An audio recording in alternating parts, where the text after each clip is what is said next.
Hello students, welcome to my SM Studio channel. আজিৰ ভিডিওটো হেইসকল ষ্টুডেন্টৰ কাৰণে যিসকল ষ্টুডেন্টে 2026 চনত এসএসএলসি এক্সাম দিবলৈ গৈ আছে। ঠিক আছে, তোমালোকৰ ক্লাস 10 ৰ সমাজ বিজ্ঞানৰ তৃতীয় ভাগৰ ৰাজনীতি বিজ্ঞানৰ চ্যাপ্টাৰ নাম্বাৰ 1 প্ৰথম অধ্যায় ভাৰতীয় গণতন্ত্ৰৰ যিখন তোমালোকৰ চ্যাপ্টাৰ আছে তাতে তোমালোকৰ কি ভিতৰৰ কোশ্চেন হ'ব পাৰে তাৰ পৰা তোমালোকৰ কি এমসিকিউ কোশ্চেন আহিব পাৰে এই সকলোবোৰ কোশ্চেন মই তোমালোকক আলোচনা কৰাই দিম আৰু লগতে পাৰ্ট ভিত্তিক যিবোৰ কোশ্চেন আছে মই দেখুৱাই দিছো তোমালোকক পাৰ্ট ভিত্তিক কোশ্চেন পৰা আলোচনা কৰাই দিম। ঠিক আছে, পাৰ্টৰ ভিতৰৰ কোশ্চেন পৰা মই পঢ়ি পিডিএফ আকাৰে তোমালোকক মই যোগান ধৰি দিম আৰু তোমালোকৰ অনুশীলনৰ যিবোৰ কোশ্চেন আছে এইবোৰ মই তোমালোকক আলোচনা কৰাই দিম।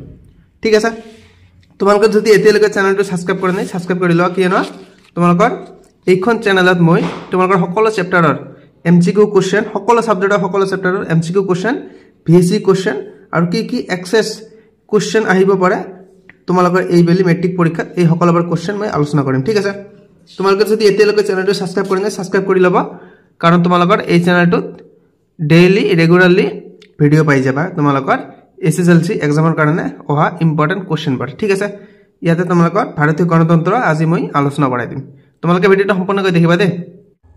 তো পোনপ্ৰথমে আমি তোমালোকৰ এমসিকিউ কোশ্চেনবোৰ আলোচনা কৰিম। ঠিক আছে, তোমালোকৰ ইয়াতে দি আছে প্ৰথম কোশ্চেন ভাৰতীয় গণতন্ত্ৰ চ্যাপ্টাৰখনৰ প্ৰথম কোশ্চেন দি আছে তোমালোকক নাম্বাৰ 1 কোশ্চেন দিছে যে কিমান চনৰ পৰা কিমান চনলৈ ভাৰতবৰ্ষ ব্ৰিটিছৰ অধীনত আছিল। Most important question. উত্তৰ দি আছে তোমালোকক ইয়াত চাৰিটা অপচন দি আছে। উত্তৰ হৈছে অপচন নাম্বাৰ বি 1757 চনৰ পৰা 1947 চনলৈ আছিল। ঠিক আছে, ইয়াৰ পিছত তোমালোকক 2 নম্বৰ কোশ্চেন দিছে যে ভাৰতবৰ্ষই কেতিয়া স্বাধীনতা লাভ কৰে। তোমালোকক চাৰিটা অপচন দিছে ইয়াতে, option number A, option number B, option number C, option number D. এইটো কমন কোশ্চেন হয়, সকলোৱে ইয়াৰ উত্তৰ জানে। অপচন নাম্বাৰ সি হৈছে ইয়াৰ শুদ্ধ উত্তৰ। 1947 চনৰ 15 আগষ্ট তাৰিখে ভাৰতবৰ্ষই স্বাধীনতা লাভ কৰিছিল। এইবাৰ কমন কোশ্চেন, এইবাৰ সকলোৱে জানে, তথাপি তোমালোকক দি দিছো। ইয়াৰ পিছত তোমালোকক 3 নম্বৰ কোশ্চেন দিছে 1945 চনত অনুষ্ঠিত হোৱা নিৰ্বাচনত ইংলেণ্ডত কোনটো দল জয়ী হৈছিল। Most important question. Option number A দি আছে শ্ৰমিক দল, অপচন নাম্বাৰ বি দিছে গণতান্ত্ৰিক দল, অপচন নাম্বাৰ সি দি আছে কনজাৰভেটিভ দল আৰু অপচন নাম্বাৰ ডি দিছে কমিউনিষ্ট দল।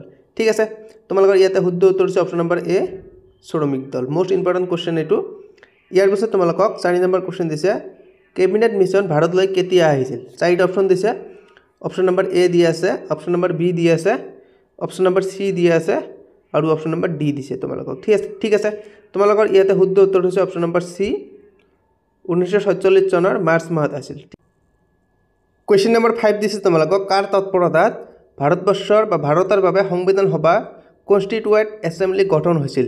অপচন নাম্বাৰ এ দি আছে ভাৰতীয় জাতীয় কংগ্ৰেছৰ, অপচন নাম্বাৰ বি দিছে মুছলিম লীগৰ, অপচন নাম্বাৰ সি দি আছে ফৰৱাৰ্ড ব্লকৰ আৰু অপচন নাম্বাৰ ডি দিছে কেবিনেট মিছনৰ। এইটো সকলোৱে জানে, ইয়াৰ উত্তৰ হৈছে অপচন নাম্বাৰ ডি কেবিনেট মিছনৰ। ঠিক আছে, তাৰপিছত তোমালোকক কুৱেশ্যন নাম্বাৰ 6 দিছে সংবিধান সভা কনষ্টিটিউৱেণ্ট এছেম্বলিৰ প্ৰথমখন বৈঠক বহিছিল।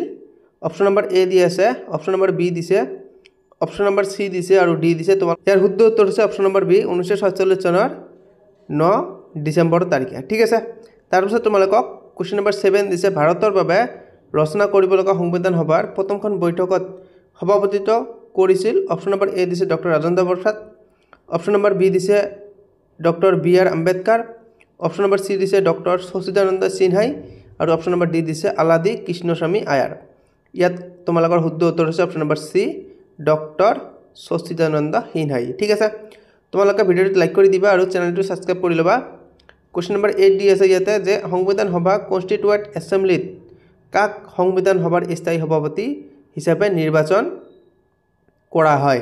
ইয়াত তোমালোকৰ 4টা অপচন দি আছে। অপচন নম্বৰ এ দিছে doctor Rajendra Prasad, option number B দিছে doctor B R. Ambedkar, option number C দিছে ডক্টৰ সচিদানন্দ সিনহা আৰু অপচন নম্বৰ ডি দিছে আলাদি কৃষ্ণস্বামী আয়াৰ। তোমালোকৰ ইয়াত শুদ্ধ উত্তৰ হৈছে option number D Rajendra Prasad. ঠিক আছে, তাৰপিছত তোমালোকক কুৱেশ্যন নম্বৰ 9 দিছে। তোমালোকে এই কুৱেশ্যনবোৰ ভালদৰে মাইণ্ড কৰিবা। তোমালোকক স্থায়ী সভাপতি দিব পাৰে, খচৰা সমিতিৰ অধ্যক্ষ দিব পাৰে আৰু সভাপতি দিব পাৰে। কুৱেশ্যন নম্বৰ 9 কি কৈছে তোমালোকক খচৰা সমিতিৰ অধ্যক্ষজনৰ নাম কি। ঠিক আছে, তোমালোকৰ ইয়াতে 4টা অপচন দিছে এ বি চি ডি। তোমালোকৰ ইয়াত শুদ্ধ উত্তৰ হৈছে doctor BR Ambedkar. Option number A হৈছে ইয়াৰ শুদ্ধ উত্তৰ।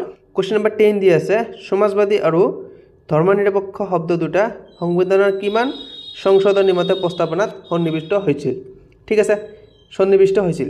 ইয়াত তোমালোকৰ 4টা অপশ্যন দি আছে। ইয়াতে তোমালোকৰ শুদ্ধ উত্তৰ হৈছে অপশ্যন নম্বৰ এ 1976 চনৰ 42 নং সংশোধনী। ঠিক আছে, তোমালোকৰ ইয়াত শুদ্ধ উত্তৰ হৈছে অপশ্যন নম্বৰ এ। ইয়াৰ পিছত তোমালোকক কুৱেশ্যন নম্বৰ দিছে 11। কি কুৱেশ্যন দিয়া আছে যে ইংৰাজী ফেডাৰেশ্যন শব্দটো কোনটো ভাষাৰ কি শব্দৰ পৰা আহিছে। ইয়াত তোমালোকৰ শুদ্ধ উত্তৰ হৈছে অপশ্যন নম্বৰ বি লেটিন শব্দ ফিডিউচৰ পৰা। কুৱেশ্যন নম্বৰ 12 দিছে তোমালোকক লেটিন শব্দ ফিডিউচৰ অৰ্থ কি। ইয়াৰ তোমালোকৰ উত্তৰ হৈছে কুৱেশ্যন নম্বৰ 12টো ভালদৰে মনত ৰাখিবা। এইটো তোমালোকৰ 1 মাৰ্কৰ কুৱেশ্যন আহিব পাৰে। লেটিন শব্দ ফিডিউচৰ অৰ্থ কি।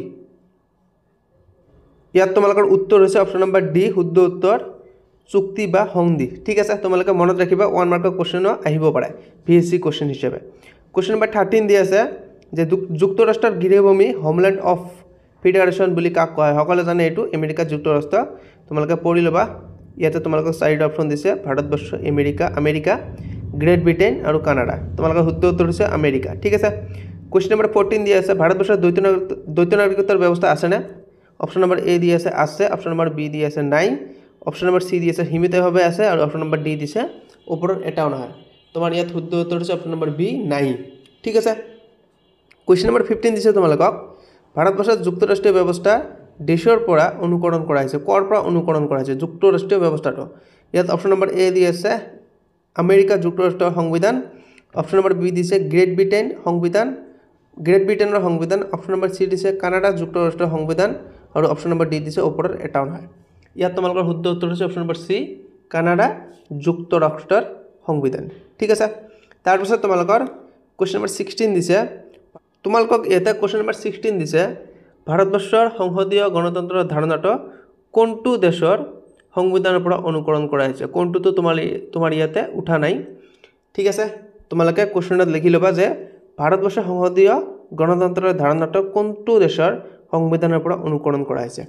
অপশ্যন নম্বৰ এ দিছে চীন দেশৰ, অপশ্যন নম্বৰ বি দিছে গ্ৰেট ব্ৰিটেইনৰ, অপশ্যন নম্বৰ চি দিছে ছুইজাৰলেণ্ডৰ সংবিধানৰ পৰা আৰু অপশ্যন নম্বৰ ডি দিছে ওপৰত এটা নহয়। তোমালোকৰ ইয়াত শুদ্ধ উত্তৰ হৈছে অপশ্যন নম্বৰ বি গ্ৰেট ব্ৰিটেইনৰ সংবিধানৰ পৰা। ঠিক আছে, তাৰপিছত তোমালোকক কুৱেশ্যন নম্বৰ 17 দিছে ব্ৰিটিছ চৰকাৰে কেবিনেট মিছনক ভাৰতলৈ পঠাইছিল। অপশ্যন নম্বৰ এ দি আছে ভাৰতত ব্ৰিটিছে স্থাপন কৰা ব্যৱসায় উদ্যোগ কাৰখানা ইংলেণ্ডলৈ নিয়াৰ বাবে। অপশ্যন নম্বৰ বি দিছে ভাৰতবৰ্ষক কঠোৰভাৱে শাসন কৰি স্বাধীনতা আন্দোলন মষিমূৰ কৰিবৰ বাবে আৰু অপশ্যন নম্বৰ ডি দিছে এখন সংবিধান ৰচনাৰ কাৰণে অপ্ৰয়োজনীয় পৰিৱেশ আৰু পৰিস্থিতি চলাৰ বাবে আৰু অপশ্যন নম্বৰ ডি দিছে ওপৰৰ এটা নহয়। তোমালোকৰ ইয়াতে শুদ্ধ উত্তৰ হৈছে অপশ্যন নম্বৰ চি। তোমালোকে জানাই এইটো অপশ্যন নম্বৰ চি হৈছে তোমালোকৰ শুদ্ধ উত্তৰ। কি অপশ্যন নম্বৰ চি দি আছে তোমালোকক এখন সংবিধান ৰচনাৰ কাৰণে প্ৰয়োজনীয় পৰিৱেশ আৰু পৰিস্থিতি চলাবৰ অৰ্থে। ঠিক আছে, কুৱেশ্যন নম্বৰ 18 দি আছে তোমালোকক 1947 চনৰ 15 আগষ্টৰ পৰা 1950 চনৰ 26 জানুৱাৰীলৈ ভাৰতৰ শাসন ব্যৱস্থা দেশৰ ভিত্তিত চলিছিল। তোমালোকৰ ইয়াত শুদ্ধ উত্তৰ হৈছে অপশ্যন নম্বৰ চি 1935 চনৰ ভাৰত চৰকাৰ আইন। তোমালোকৰ ইয়াৰ শুদ্ধ উত্তৰ হৈছে অপশ্যন নম্বৰ চি 1935 চনৰ ভাৰত চৰকাৰ আইন। এইটো তোমালোকৰ শুদ্ধ উত্তৰ। তাৰপিছত তোমালোকক কুৱেশ্যন নম্বৰ 19 দি আছে সংবিধান সভাই কেতিয়া খচৰা কমিটি ড্ৰাফটিং কমিটি গঠন কৰে। Most important question. Option number A দি আছে 1947 চনৰ 16 আগষ্ট, অপশ্যন নম্বৰ বি দিছে 1947 চনৰ 21 আগষ্ট আৰু অপশ্যন নম্বৰ চি দিছে 1947 চনৰ 29 আগষ্ট আৰু অপশ্যন নম্বৰ ডি দিছে 1948 চনৰ 19 আগষ্ট।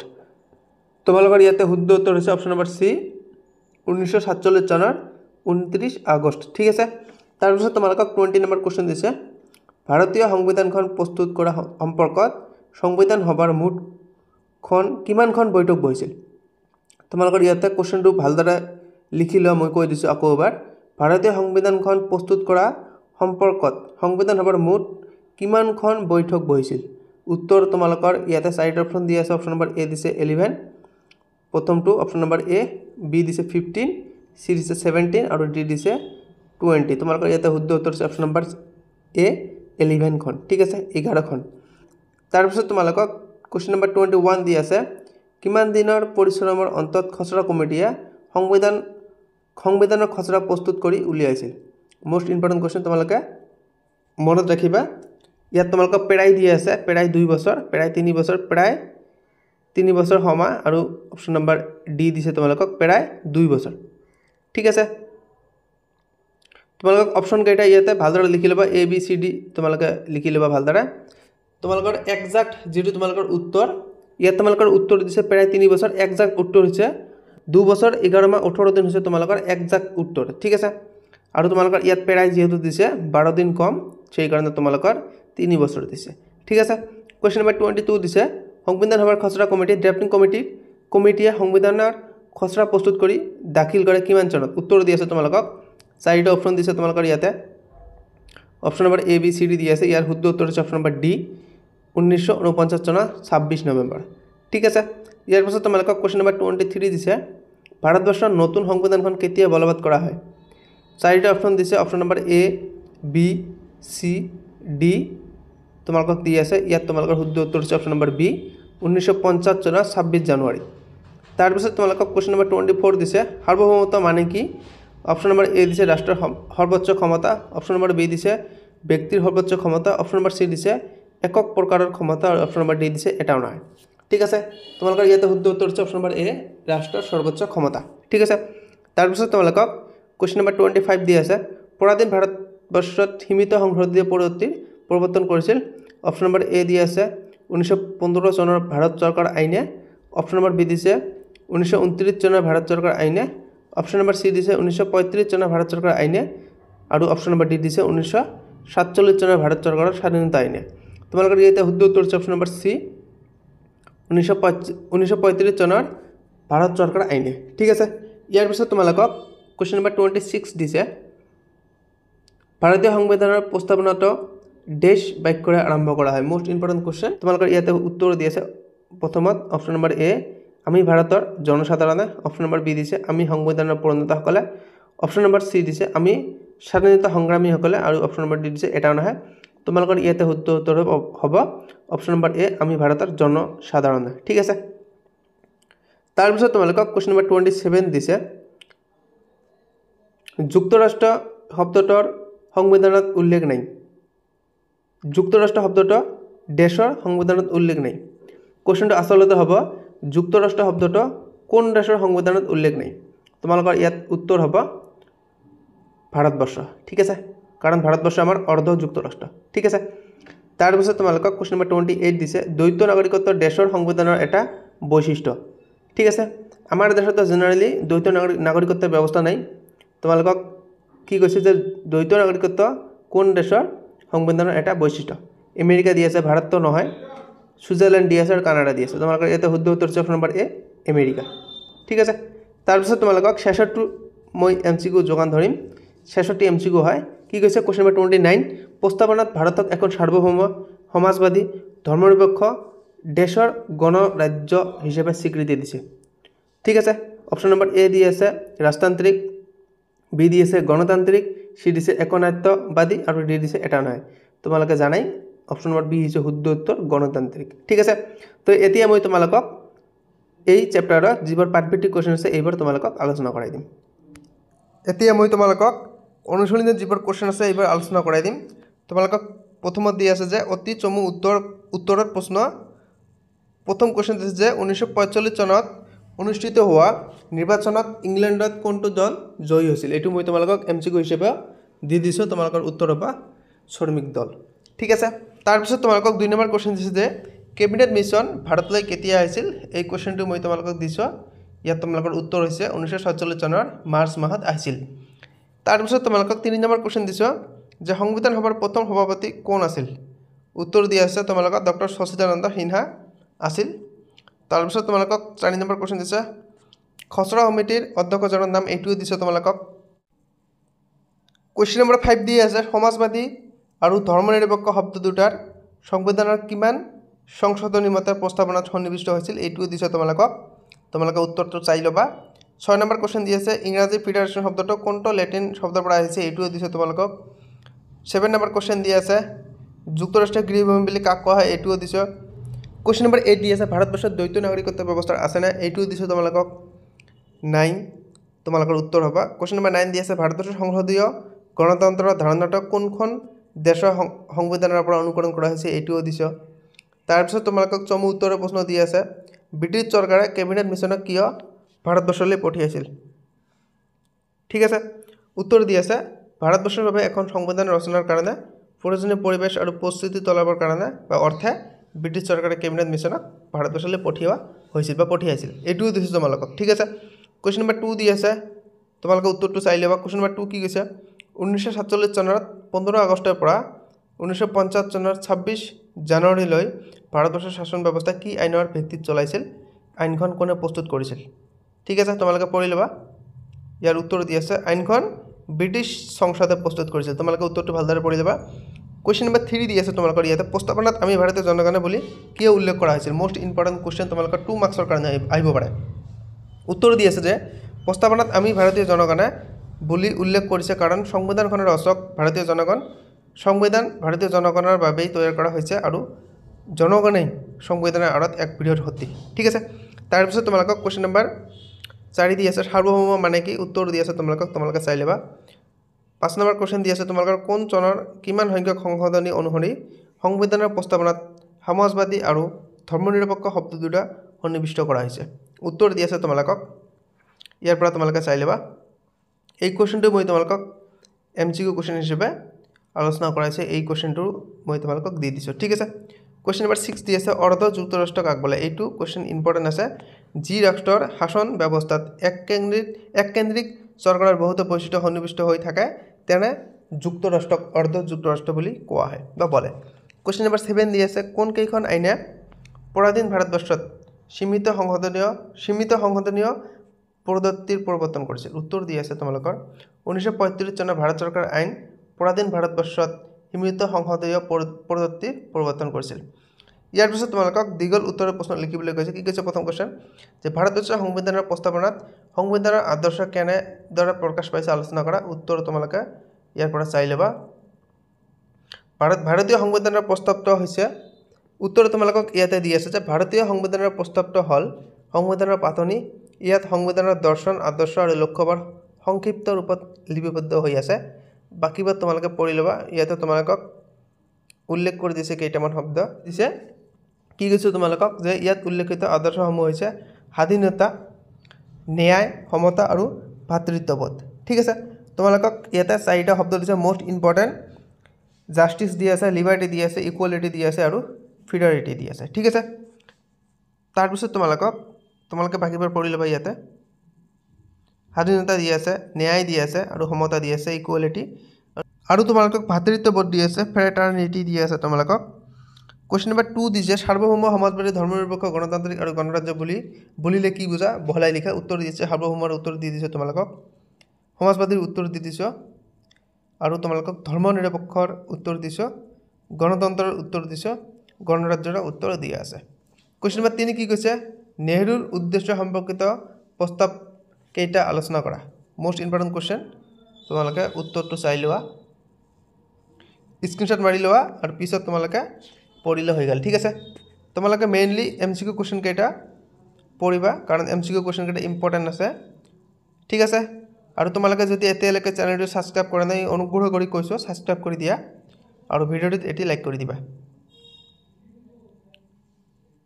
ঠিক আছে তোমালোকে পঢ়ি ল'বা এইবাৰ কিতাপতো দি আছে তোমালোকে তাৰ পৰা পঢ়িলে হ'ল বা ইয়াৰ পৰা পঢ়িলে হৈ গ'ল কোৱেশ্চন নম্বৰ তোমালোকক 4 দিছে ভাৰতবৰ্ষৰ যুক্তৰাষ্ট্ৰীয় ব্যৱস্থাৰ বৈশিষ্ট্যসমূহ আলোচনা কৰা মোষ্ট ইম্পৰ্টেন্ট কোৱেশ্চন আকৌ এবাৰ কৈছো ভাৰতবৰ্ষৰ যুক্তৰাষ্ট্ৰীয় ব্যৱস্থাৰ বৈশিষ্ট্যসমূহ হ'ল উত্তৰ দি আছে তোমালোকক ভাৰতবৰ্ষৰ যুক্তৰাষ্ট্ৰীয় ব্যৱস্থাৰ বৈশিষ্ট্যসমূহ হ'ল প্ৰথমটো দি আছে ভাৰতৰ যুক্তৰাষ্ট্ৰীয় ব্যৱস্থাত অংগৰাজ্যসমূহ আঁতৰি যোৱাৰ অধিকাৰ নাই 2 নম্বৰ দিছে ভাৰতৰ যুক্তৰাষ্ট্ৰীয় ব্যৱস্থাত মূলত কেন্দ্ৰ আৰু ৰাজ্যৰ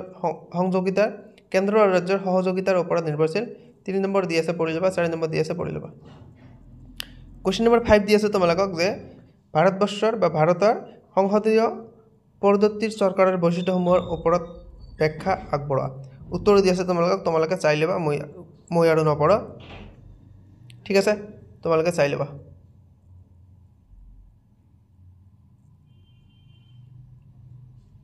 তো ভিডিও আমাৰ আজি এইখিনিয়ে যদি ভিডিওটো ভাল লাগে তোমালোকে চেনেলটো সাবস্ক্ৰাইব কৰি ল'বা আৰু ভিডিওটো এটি লাইক কৰি দিবা ঠিক আছে বাই বাই টেক কেয়াৰ